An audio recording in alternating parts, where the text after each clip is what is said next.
লখিমপুৰত ৰাষ্ট্ৰীয় বজৰং দলৰ সাধাৰণ সভা।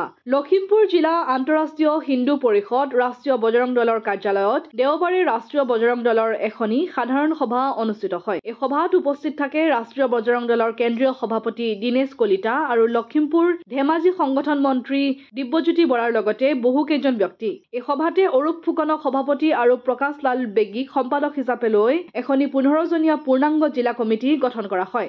আনহাতে প্ৰদেশ কংগ্ৰেছৰ সভাপতি গৌৰৱ গগৈৰ ওপৰতো মত প্ৰকাশ কৰে কেন্দ্ৰীয় সভাপতি দীনেশ কলিতাই।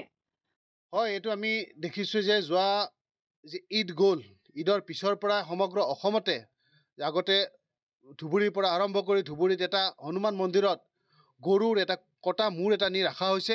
গতিকে তাৰ পিছত সমগ্ৰ বিভিন্ন জিলাত আমি দেখা পাইছোঁ যে গোৱালপাৰাত কিছু এনেকুৱা ঘটনা হৈছে, বৰপেটাত কিছু এনেকুৱা ঘটনা হৈছে, লখিমপুৰতো এনেকুৱা কিছু ঘটনা হৈছে যে আমি যিবিলাক অঞ্চলত মুছলমানসকলে সংখ্যালঘু হৈছে, যিবিলাক মানে হিন্দু সংখ্যালঘু অঞ্চল, সেই অঞ্চলবিলাকত তেওঁলোকে এই অত্যাচাৰটো চলাইছে, মঠ মন্দিৰসমূহ অপবিত্ৰ কৰিছে।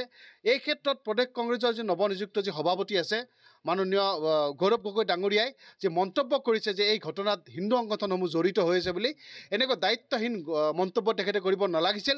তেখেতৰ এই মন্তব্যক আমি ৰাষ্ট্ৰীয় বজৰং দলে আমি তীব্ৰ ভাষাৰে আমি গৰিহণা দিছোঁ আৰু লগতে আমি তেখেতক সকীয়াই দিব বিচাৰিছোঁ যে এনেকুৱা ধৰণৰ মন্তব্যৰ পৰা হিন্দু সংগঠনৰ বিৰুদ্ধে এনেকুৱা ধৰণৰ মন্তব্য কৰাৰ পৰা তেখেতক আমি বিৰত থাকিবলৈ আমি আহ্বান জনাইছোঁ। আৰু যদিহে এনেকুৱা ধৰণৰ দায়িত্বহীন মন্তব্য যদি হিন্দু সংগঠনৰ বিৰুদ্ধে দায়িত্বহীন মন্তব্য যদি তেওঁ আগন্তুক দিনত কৰে, তাৰ কাৰণে তেখেত ভুগিবলগীয়া হ'ব।